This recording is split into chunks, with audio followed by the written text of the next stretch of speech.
Senantiasa kami boleh bersyukur Bapa atas kasih karunia-Mu dalam hidup kami. Dan intinya kami selalu bersyukur dan berterima kasih atas hidup hari ini. Atas kebaikan Yesus Kristus dan Roh Kudus yang selalu memberi kami pertobatan dan memberikan kami hikmat untuk mengerti segala sesuatu yang di dunia ini. Sehingga kami boleh berjalan di dalam terang-Mu ya Bapa.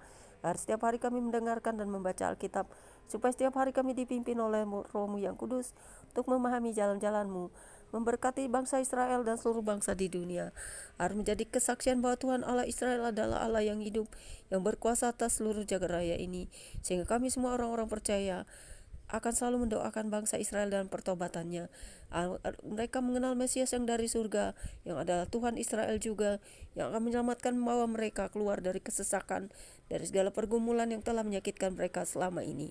Karena mereka adalah berkat bagi bangsa-bangsa di dunia, tetapi iblis membenci mereka, sehingga mereka banyak mendapatkan perlakuan yang tidak baik untuk berada di negeri sendiri yang telah Tuhan janjikan saja sulit. Karena itu Tuhan materaikan janji-Mu untuk mereka. Inilah saat mereka berperang melawan segala kekuasaan kejahatan dan menghalangi kedatangan-Mu. Orang-orang jahat itu, yaitu mereka yang tidak menerima bangsa Israel telah dipilih dan telah menjadi umat kesayangan Bapa. Karena itu Tuhan, kami akan selalu mendoakan orang-orang, sekalipun mereka membenci Israel, kami tetap mendoakan mereka untuk bertobat. Tetapi jika sudah tiba saatnya pintu kematian di depan mata mereka, tidak ada lagi pengampunan untuk mereka jika mereka masih saja menghina, mencaci Engkau Tuhan, bahkan menghujat Engkau, Sang Allah yang hidup di dalam Yesus Kristus. Dan bahkan Roh Kudus mereka hujat. Sehingga sebejat-bejatnya Israel, kami tetap percaya bahwa Tuhan akan membawa mereka ke dalam pertobatan. Tetapi bangsa yang dalam kegelapan itu, mereka semua akan mendapatkan kebinasaan yang kekal, karena mereka selalu dalam hati dan kitab ajaran mereka kebencian. Karena itu bahkan mereka Tuhan dengan perlakuan yang telah mereka lakukan.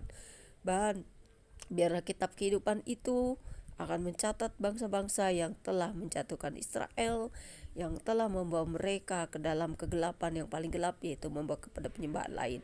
Ubahkan hati bangsa ini dan juga semua bangsa di dunia, terutama bangsa pilihan-Mu, untuk mengenal Engkau, dan doa kami sangat luar biasa untuk bangsa pilihan-Mu dan juga pertobatan seluruh dunia, agar seluruh bangsa di dunia mengenal Engkau, baik yang dalam kegelapan, baik yang belum benar-benar mengenal Engkau. Amin.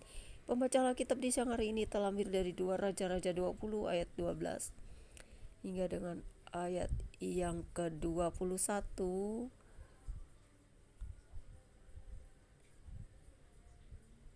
dengan perikop Hizkia dan para utusan dari Babel. Terdapat juga di 2 Tawari 32 ayat 27 sampai 33 dan Yesaya 39 ayat 1 sampai 8 yang berbunyi demikian. Pada hari-hari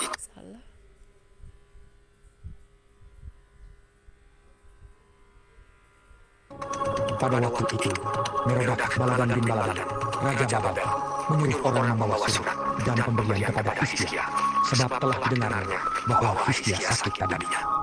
Hizkia bersuka cita atas kedatangan mereka, lalu diperlihatkannya kepada mereka segenap gedung harta bendanya, emas dan perak, rempah-rempah dan minyak yang berharga, gedung persenjataannya, dan segala yang terdapat dalam perbedaannya. Tidak ada barang yang tidak diperlihatkan Hizkia kepada mereka di istananya dan di seluruh daerah kekuasaannya.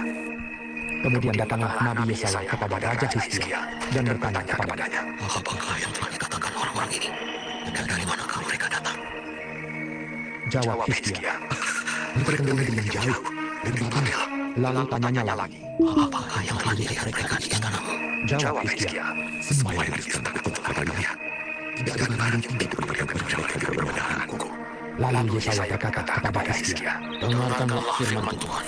Sesungguhnya suatu masa akan datang, bahwa segala yang ada dalam istanamu dan yang disimpan oleh nenek moyangmu sampai hari ini akan diangkut ke Babel. Tidak ada barang yang akan ditinggalkan. Demikianlah firman Tuhan.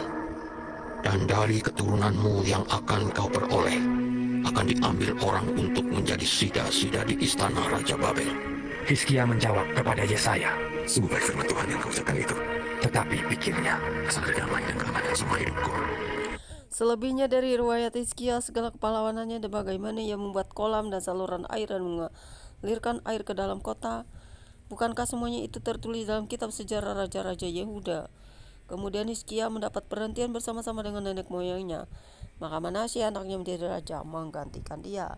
Sampai di sini pembacaan Alkitab kita siang hari ini atau menjelang siang. Berbahagialah setiap kita yang mendengarkan firman Tuhan serta memelihara dan melakukannya.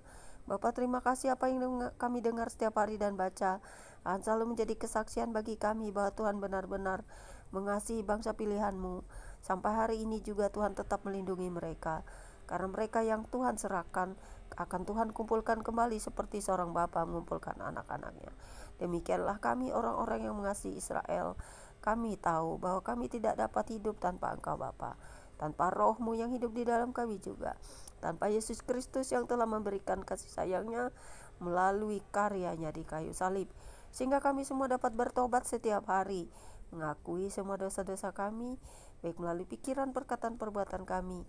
Ampunilah kami ya Tuhan setiap hari dalam pertobatan, dan Roh Kudus akan selalu membawa kami kepada terang-Mu yang ilahi. Amin. Tuhan Yesus berkati. God bless you all. Setialah kepada Yesus Kristus, jangan lari dari Yesus. Jangan sampai Anda terhilang dari keselamatan dan karya kekal. God bless you all.